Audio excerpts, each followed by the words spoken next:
قل هذه سبيلي أدعو إلى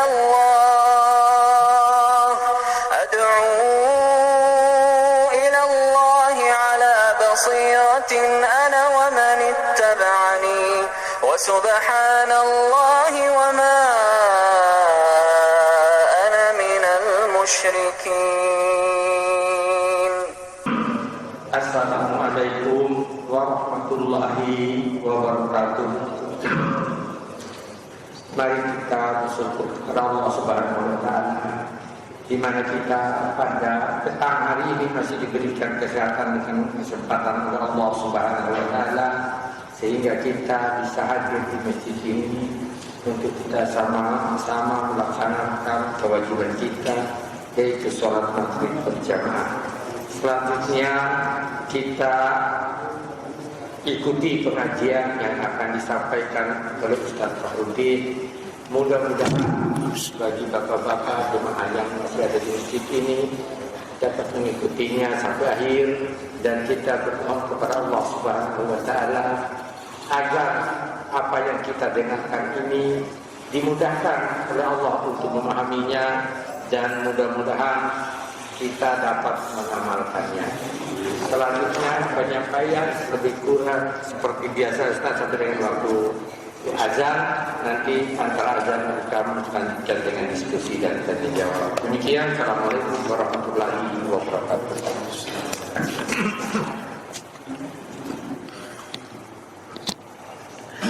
Assalamualaikum warahmatullahi wabarakatuh. Innal hamdalillah nahmaduhu wa nasta'inuhu wa nastaghfiruhu wa natubu ilayh wa na'udzu billahi min sururi anfusina wa min sayyiati a'malina may yahdihillahu fala mudilla lahu wa may yudlil fala hadiya lahu asyhadu an la ilaha illallah wahdahu la syarika lahu wa asyhadu anna muhammadan abduhu wa rasuluhu la nabiyya ba'da. Amma ba'du. Jemaah pengajian rahimani wa rahimakumullah, semoga Allah Subhanahu wa taala merahmati kita semuanya. Alhamdulillah, pada malam hari ini Allah Subhanahu wa taala masih memberikan kita umur panjang. Masih memberikan kita kesempatan untuk mendekatkan diri kepadanya, untuk sama-sama bermunajat, bermajelis, mengingat Allah Subhanahu wa taala di balik kitab yang ditulis oleh Imam An-Nawawi rahimahullahu taala yang tiap malam Sabtu ini kita baca bersama di Masjid Al-Mubarak ini, kitab Riyadhus Shalihin, kitab yang panjang. Oleh karena itu sudah lama kita gaji kitab ini, tidak selesai-selesai. Pada beberapa pertemuan yang telah lalu kita mendahulukan bab tentang orang yang meninggal dunia dan pengurusan jenazah. Pada malam hari ini kita kembali lagi karena bab tersebut sudah selesai. Kita kembali lagi ke Kitabul Adab, bab tentang adab-adab. Jemaah pengajian rahimani wa rahimakumullah, adab nama lain dari akhlak, yang dengannya orang itu bergaul baik terhadap sesama. Bahkan ketika kita pun menyikapi Rabb kita Allah Subhanahu wa taala, maka itu juga disebut sebagai akhlak. Jadi akhlak ini sangat luas sekali. Yang kita kenal jemaah pengajian rahimani wa rahimakumullah, di antara adab dan akhlak itu seperti misalnya sifat dermawan, sifat pemberani, baik hati, lapang dada,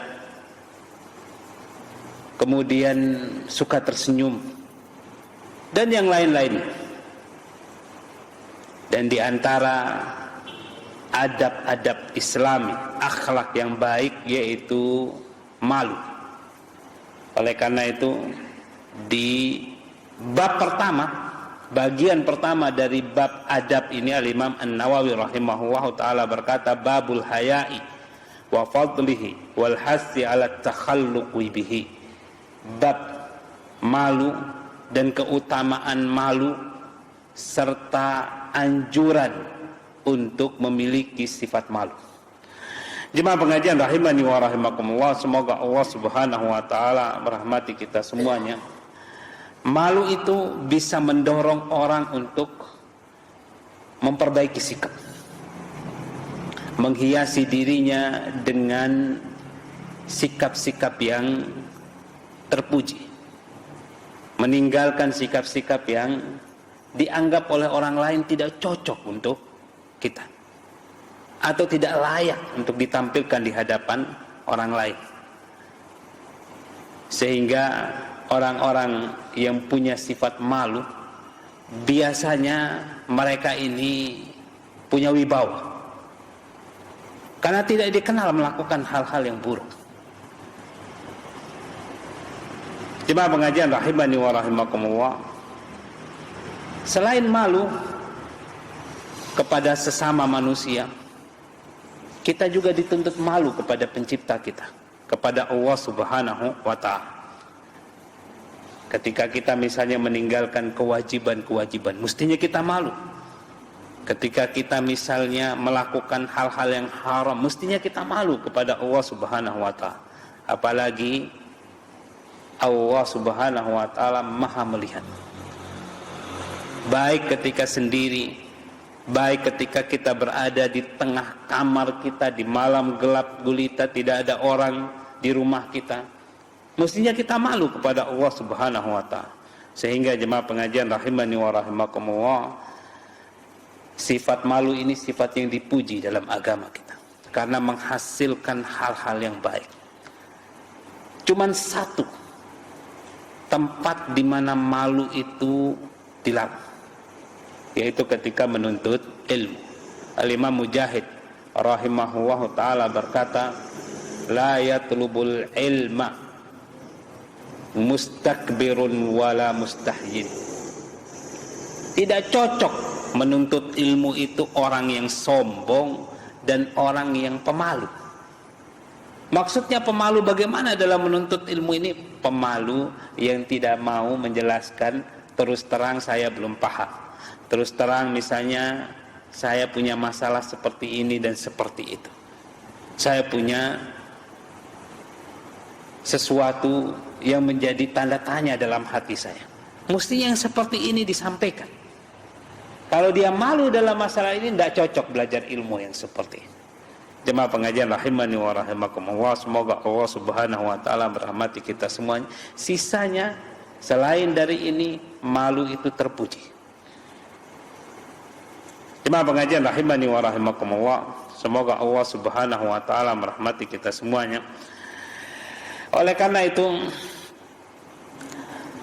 hadis pertama yang dibawakan oleh Imam An-Nawawi di bawah judul bab ini, beliau berkata, an Ibnu Umar, diriwayatkan dari sahabat Abdullah Ibnu Umar radhiyallahu anhuma, anna Rasulullah sallallahu alaihi wasallam, bahwasanya Rasulullah sallallahu alaihi wasallam marra ala rajulin minal ansar, melewati seorang sahabat dari kalangan Ansar, wa huwa ya'idu akhahu fil haya, yang pada saat itu sahabat ini sedang menasehati saudaranya supaya jangan malu.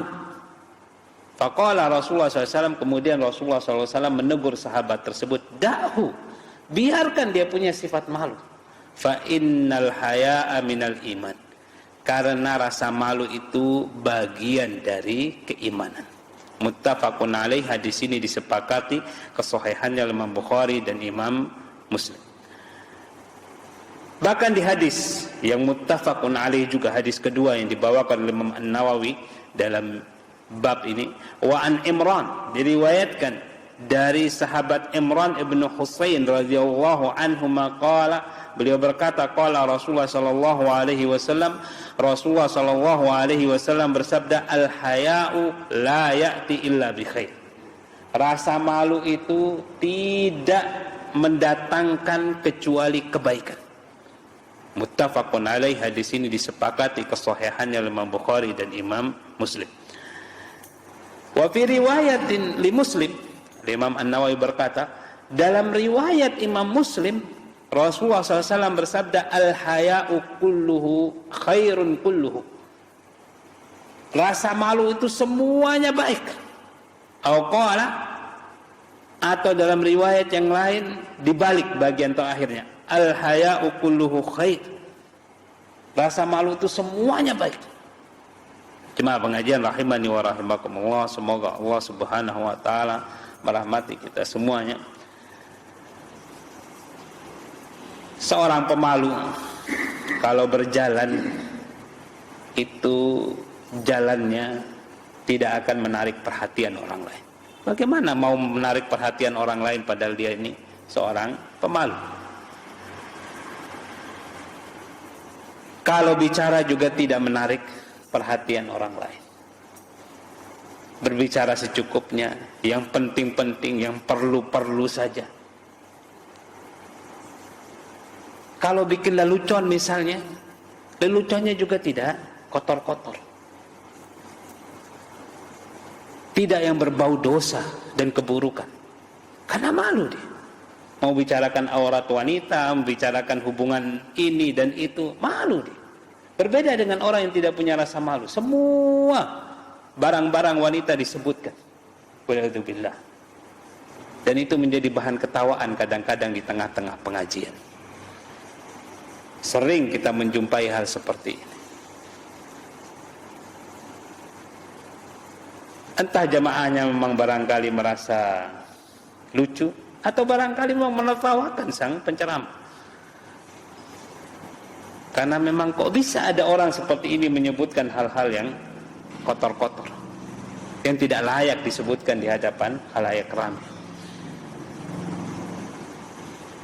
Cuma pengajian rahimani wa rahimakumullah, semoga Allah Subhanahu wa taala merahmati kita semuanya.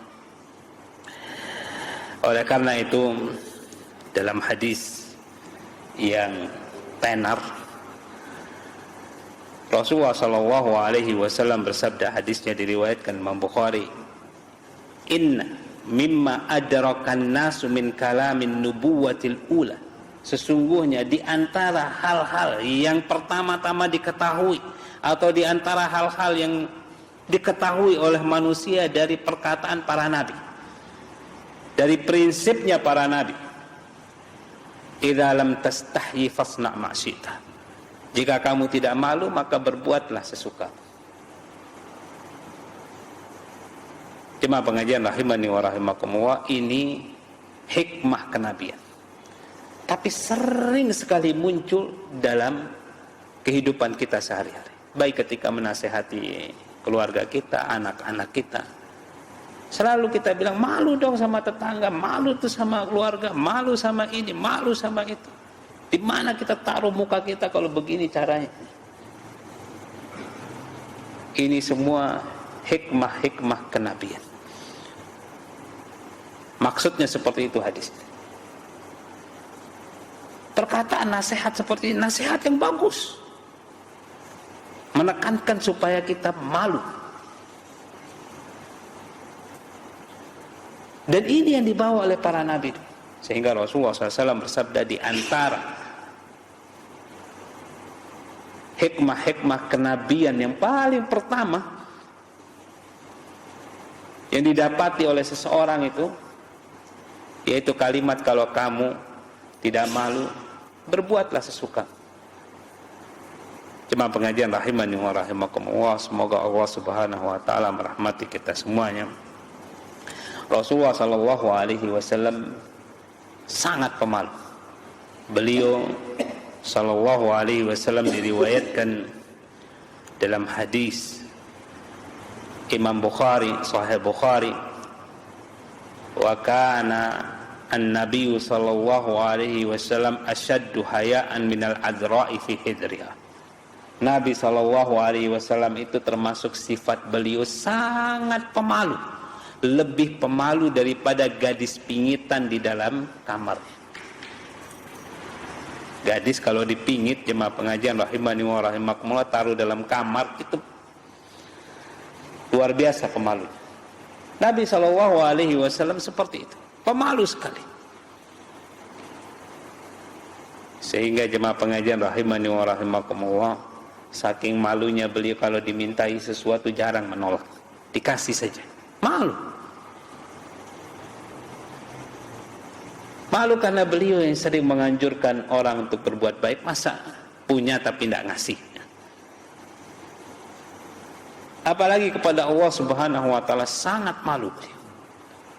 Seperti itulah mestinya kita bersikap mengikuti junjungan kita, Nabi kita sallallahu alaihi wasallam. Jemaah pengajian rahimani wa rahimakumullah, semoga Allah Subhanahu wa ta'ala merahmati kita semuanya. Rasulullah sallallahu alaihi wasallam menegaskan malu itu bagian dari iman. Dan beliau menegaskan malu itu semuanya baik. Baik sifat malu itu. Cuman jemaah pengajian rahimani wa rahimakumullah, malu yang dimaksud ini malu pada tempatnya. Terkadang jemaah pengajian rahimani wa rahimakumullah, sebagian orang tidak bisa membedakan antara sifat malu dan sifat pengecut tidak berani. Menganggap bahwasanya sifat pengecut tidak berani itu bagian dari sifat malu. Tidak. Ini berbeda. Sifat berani itu termasuk akhlak mulia. Tidak berani itu akhlak yang buruk. Beda dengan sifat malu. Malu itu jemaah pengajian rahimani wa rahimakumullah, kalau kita melakukan sesuatu yang terlihat tidak berwibawa, terlihat oleh orang lain tidak cocok untuk dilakukan oleh kita, tidak pantas ditampilkan di depan umum, ini sifat malu.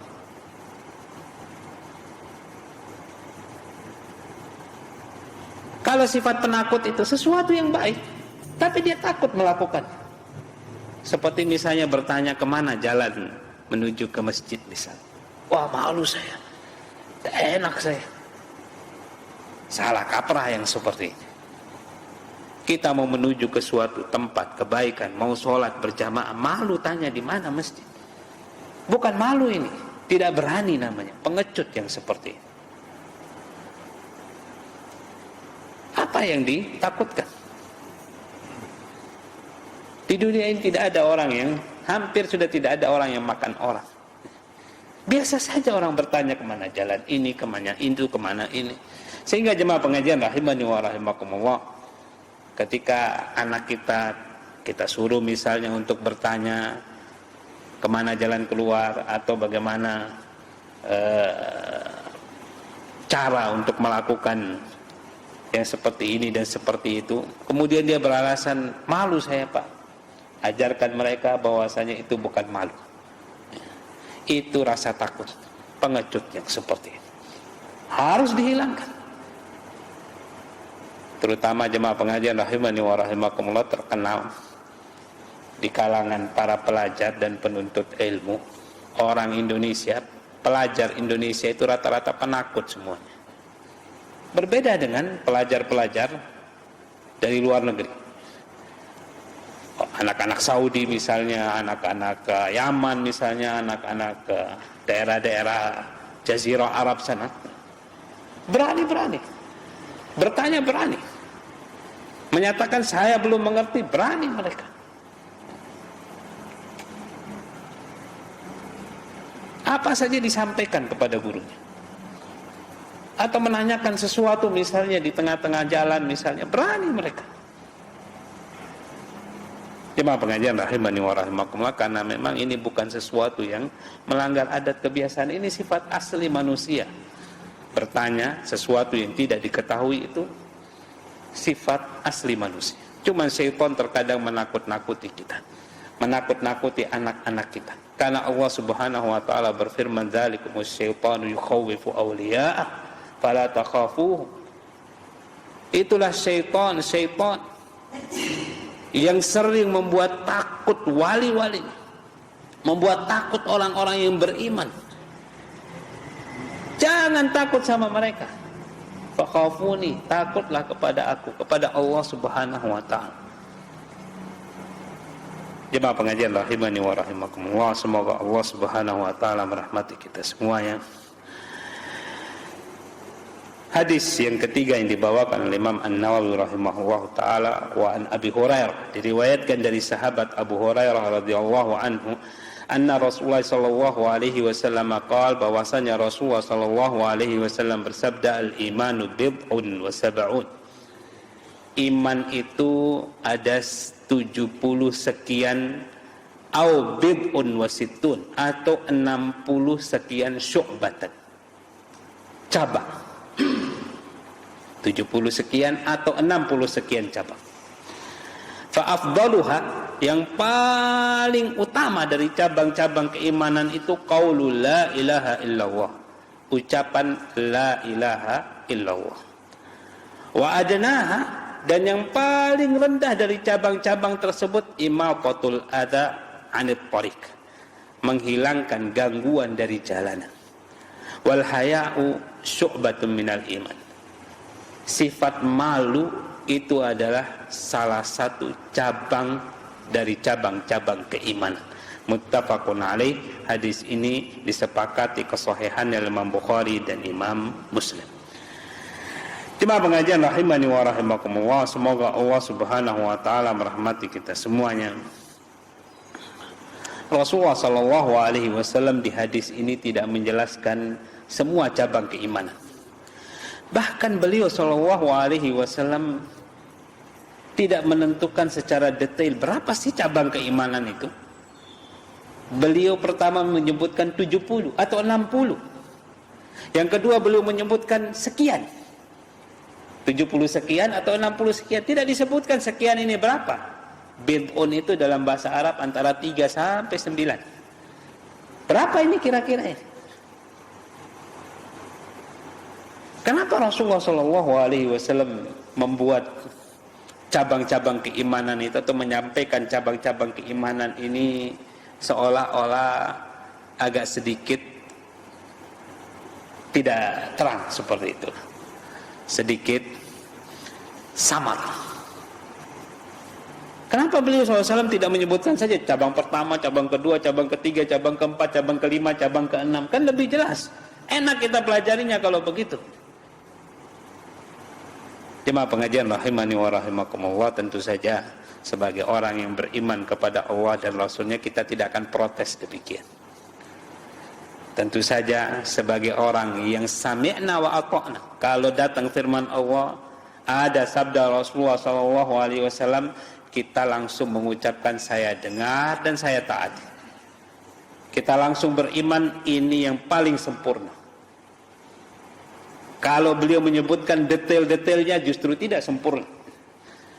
Begini sudah yang paling sempurna itu. Karena beliau Rasulullah sallallahu alaihi wasallam la yantiqu 'anil hawa in huwa illa wahyu yuha. Tidak berbicara dari hawa nafsu beliau. Beliau tidak mau menyembunyikan ilmu, karena menyembunyikan ilmu itu hawa nafsu. Hanya disampaikan kepada keluarga-keluarganya saja, itu hawa nafsu. Beliau utusan Allah Subhanahu wa taala kepada seluruh manusia. Tidak perlu ada yang disembunyi-sembunyikan, karena tugas beliau menyampaikan risalah. Tidak ada ilmu khusus untuk fulan dan si alan, si ini dan si itu, tidak ada. Jadi kalau kita mau bongkar hadis-hadis Rasulullah SAW, ya begini sudah lafadznya. Tidak disebutkan detail dari cabang-cabang keimanan itu. Dan ini sudah yang sempurna, kita yakini demikian. Tinggal tugas para ulama kita dengan kepintaran mereka untuk mencari hikmah di balik itu, didukung oleh sekian ayat-ayat dan hadis-hadis yang lainnya, menyampaikan kepada kita hikmah di balik itu, supaya kita semua mencari tahu. Itu yang pertama, supaya menjadi ujian dan cobaan bagi kita semua. Mau tidak kita cari tahu ini cabang keimanan ini berapa sih jumlahnya? Banyak hal-hal yang demikian dalam agama kita ini. Misalnya jemaah pengajian rahimani wa rahimakumullah tentang Lailatul Qadar. Para ulama berselisih pendapat tentang malam Lailatul Qadar. Tidak ada satupun hadis yang menyebutkan bahwasanya malam kesekian bukan malam yang lain. Yang ada betul, ada yang menyatakan hadis menyatakan malam 27. Tapi ada hadis juga yang menyatakan malam itu malam ganjil.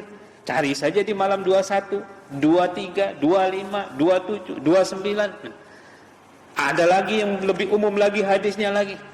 Disuruh mencari yang 10 hari terakhir. Bahkan sebagian ulama berkata bahwasanya enggak. Kadang-kadang juga di luar 10 hari terakhir. Kenapa Rasulullah SAW tidak menentukannya saja? Atau Allah Subhanahu wa Ta'ala tidak memberikan ilmunya saja? Sudah malam sekian lah, biar semua orang muslim dapat kebaikannya semuanya. Supaya menjadi ujian dan cobaan, supaya kita rajin mencari. Mau tidak kita?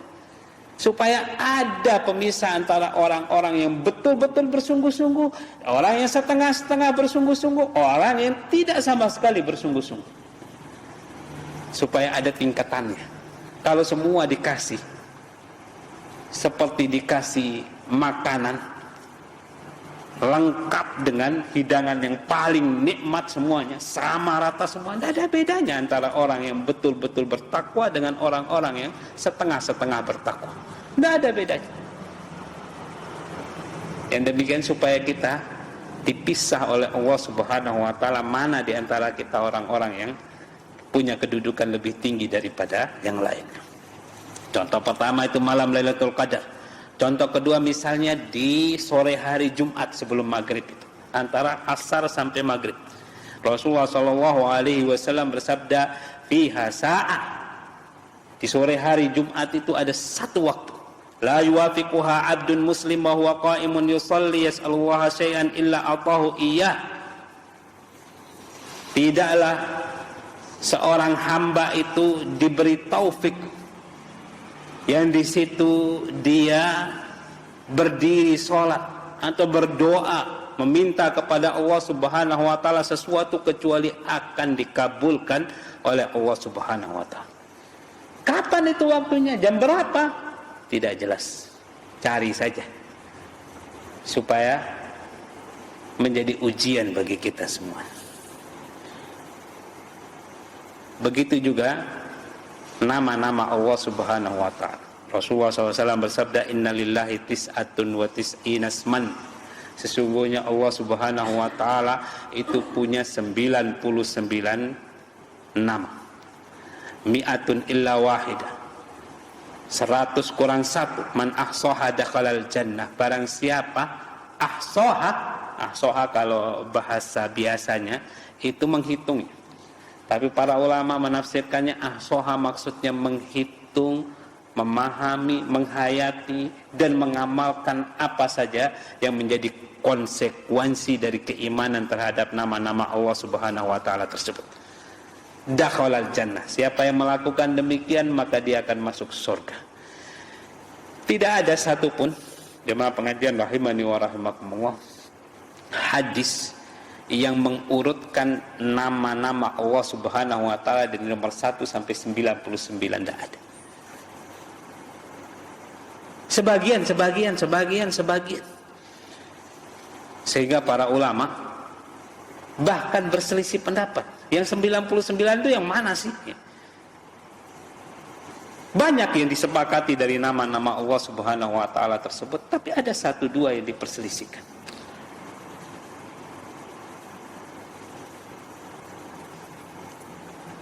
Dan jemaah pengajian rahimani wa rahimakumullah, dalam hadis yang lain Rasulullah SAW ketika berdoa menyebutkan Allahumma inni as'aluka bikulli isman huwalak sammaita bihi nafsak aw anzaltahu ala kitabik aw 'allamtahu ala ahadin min khalqik aw ista'sarta bihi min indik.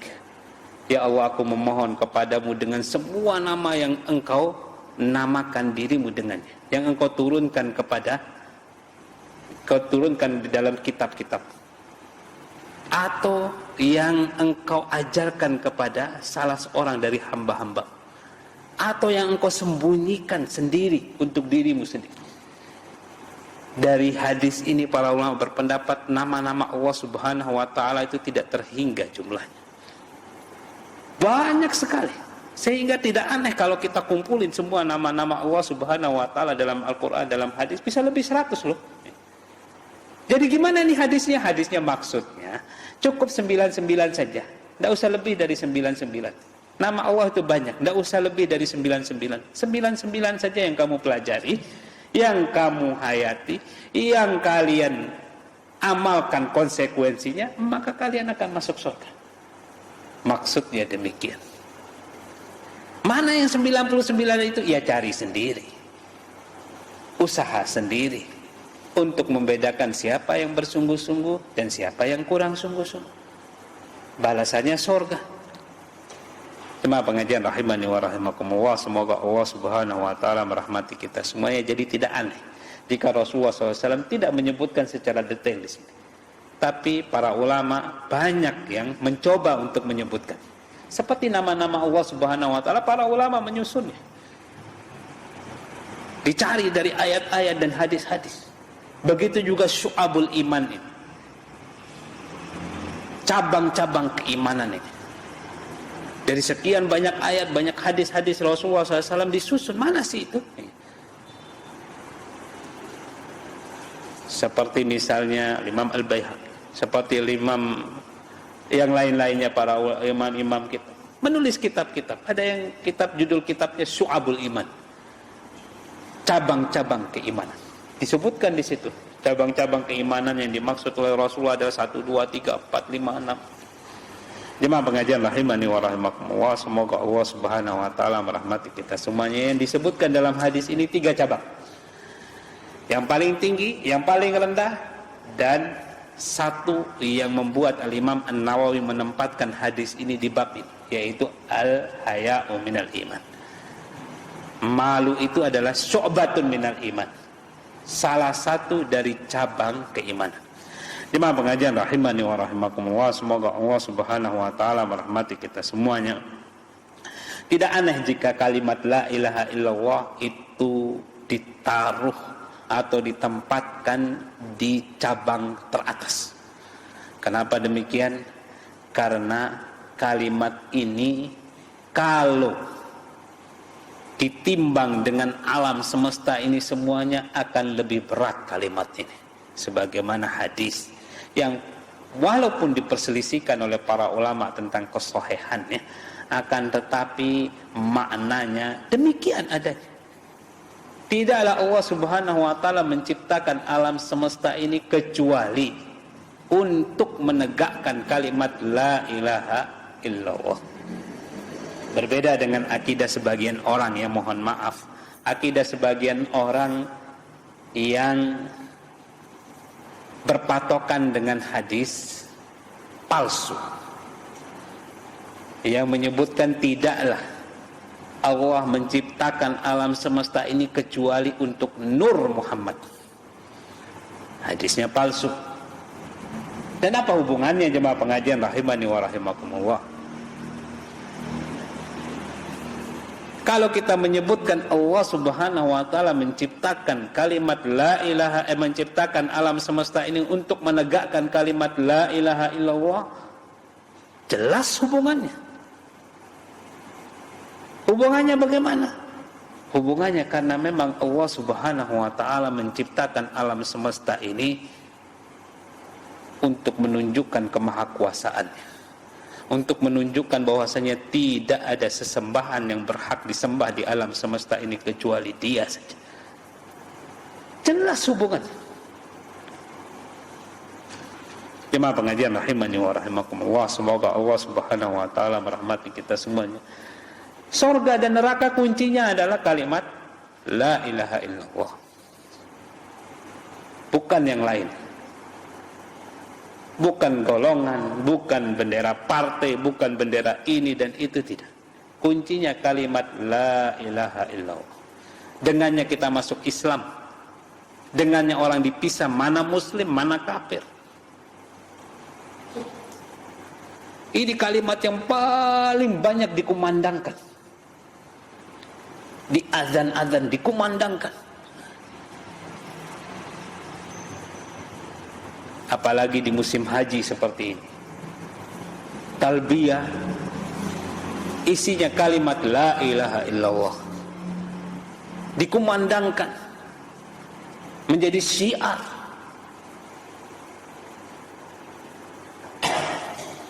Jadi tidak aneh kalau kalimat ini adalah kalimat cabang yang paling tinggi dari cabang-cabang keimanan. Karena orang itu tidaklah disebut beriman kecuali dia mengucapkan kalimat la ilaha illallah. Yang jemaah pengajian rahimani wa rahimakumullah, kita perlu sering-sering mengulang maksud dari kalimat la ilaha illallah, maknanya yaitu tidak ada sesembahan yang disembah dengan benar kecuali Allah Subhanahu wa ta'ala. Karena banyak sesembahan disembah dengan batil, dengan tidak benar oleh makhluk di dunia ini. Yang disembah dengan benar itu hanya Allah Subhanahu wa ta'ala. Kenapa kita tidak menyebutkan maknanya seperti terjemahan biasa, tidak ada Tuhan selain Allah Subhanahu wa ta'ala? Karena jarang juga orang yang tahu apa sih makna Tuhan ini. Biasa saja akhirnya kita melewati kalimat ini dengan tanpa ada sesuatu yang menempel dalam hati kita. Tidak ada Tuhan selain Allah Subhanahu wa ta'ala. Biasa. Tapi kalau kita pahami yang dimaksud adalah tidak ada sesembahan, kita semua paham. Sesembahan maksudnya yang disembah itu enggak ada. Disembah dengan cara yang benar itu hanya Allah Subhanahu wa ta'ala. Jadi nempel maknanya di sini. Apalagi jemaah pengajian rahimani wa rahimakumullah, kadang sebagian orang salah menafsirkan. Sumbernya ya juga sebagian dari sebagian para ulama. Sumbernya demikian karena salah memahami atau salah memilih makna. Jadi makna ilah itu dari sisi bahasa ada dua. Pertama yaitu sesembahan. Yang kedua pencipta. Qadirun alal ikhtilaf. Pencipta. Yang makna yang pertama inilah yang didukung oleh para imam-imam kaum muslim, termasuk al-Imam Asy-Syafi'i rahimahullah ta'ala. Ilah itu maksudnya ma'bud, sesembahan. Kalau pencipta makna yang kedua ini tidak khusus, tidak membuat orang itu jemaah pengajian rahimani wa rahimakumullah tiba-tiba menjadi orang muslim. Hanya dengan mengakui tidak ada pencipta selain Allah Subhanahu wa ta'ala. Orang-orang Nasara misalnya mengakui pencipta ini adalah alam semesta ini adalah Allah Subhanahu wa ta'ala, Tuhan Bapa kata mereka. Lantas kenapa mereka tidak jadi muslim? Karena mereka menyembah, punya sesembahan selain Allah Subhanahu wa ta'ala. Orang Yahudi mengakui pencipta alam semesta ini Allah. Sehingga tiga agama ini disebut agama Samawi, agama Ibrahimi. Tapi mengapa mereka tidak jadi muslim? Karena mereka punya sesembahan selain Allah Subhanahu wa ta'ala.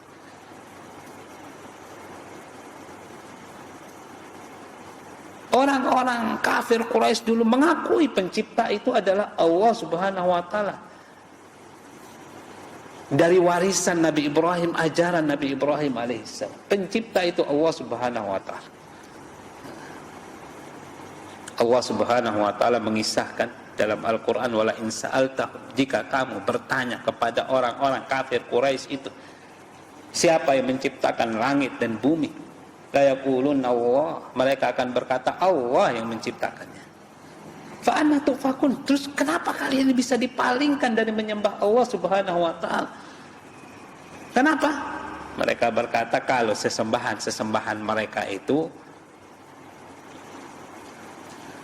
adalah yang mendekatkan mereka kepada Allah. Ma na'buduhum illa liyuqarribuna ilallah zulfa. Kami tidak menyembah ini sesembahan patung-patung ini kecuali supaya patung-patung ini mendekatkan kami kepada Allah, perantara antara kami dengan Allah.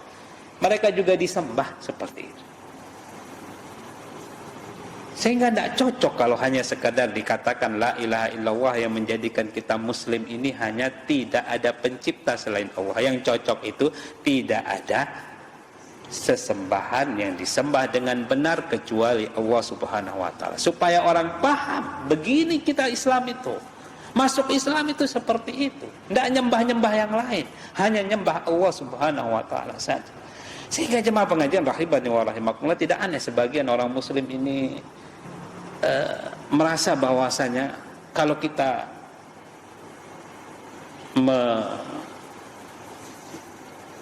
persembahkan sesajen kepada makhluk-makhluk penunggu ini dan itu tidak membuat kita keluar dari Islam.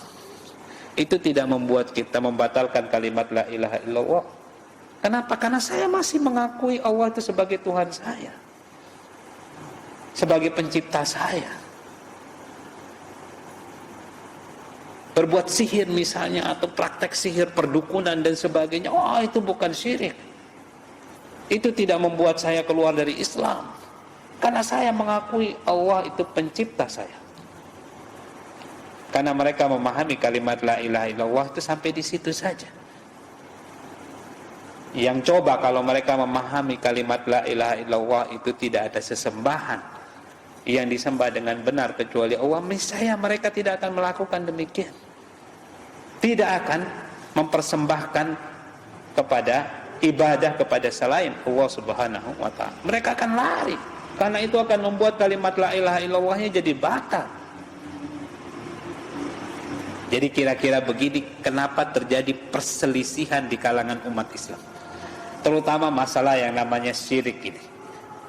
Karena ada sebagian ulama menerjemahkan kalimat la ilaha illallah itu hanya sampai pada pencipta saja. Kalau orang mengakui dia diciptakan oleh Allah, maka dia sudah muslim, sudah mengucapkan kalimat la ilaha illallah. Ini salah. Berdasarkan ayat-ayat dan hadis-hadis tadi yang saya sebutkan, yang benar itu harus mengakui bahwasanya tidak ada sesembahan yang disembah dengan benar kecuali Allah Subhanahu wa taala. Apalagi jemaah pengajian rahimani wa rahimakumullah, orang-orang pluralisme, orang-orang pluralisme ya, yang menyamakan agama itu, ya. Mereka menerjemahkan kalimat la ilaha illallah itu tidak ada Tuhan selain Allah. Jadi Tuhan semua di dunia ini adalah Allah. Paham ya? Jadi mereka menganggap kalimat tidak ada Tuhan selain Allah, maksudnya tidak ada Tuhan-Tuhan di dunia ini kecuali semua Tuhan-Tuhan itu adalah Allah. Cocok dengan wahdatul wujud namanya. Wahdatul wujud itu mengakui bahwasanya semua ada yang wujud yang ada di muka bumi ini adalah jelmaan dari Allah Subhanahu wa taala. Mik ini ya Allah, ini Allah, itu Allah, semua yang ada di alam semesta ini, zat ini adalah Allah Subhanahu wa taala. Semuanya bersatu dengan Allah. Hamba-hamba juga bersatu dengan Allah. Yang disembah-sembah patung-patung ini semuanya adalah Allah. Sehingga tokohnya tidak aneh lagi. Tokohnya Ibnu Arabi namanya. Bukan Ibnu Arabi, tidak pakai alif lam, tapi ini tokohnya ini Ibnu Arabi. Itu sampai sujud-sujud kepada babi dan anjing. Bilauzubillah. Dan kadang-kadang itu mohon maaf yang diajarkan di beberapa pelajaran filsafat di perguruan-perguruan tinggi Islam. Sehingga tidak aneh dulu ada yang diribut-ributkan dulu, mahasiswa berkata anjing akbar. Karena mengikuti akidah yang seperti ini. Akidah wahdatul wujud. Anjing itu juga adalah Allah. Kalau kita sujud sama anjing itu, kita sujud sama Allah.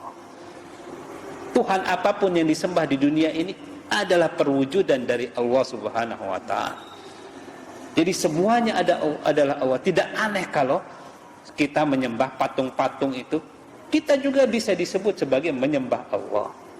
Ada juga orang berkata kalau orang Nasara itu ketika menyembah Nabi Isa alaihi salam, Yesus Kristus itu niatnya menyembah Allah, maka dia tidak kafir.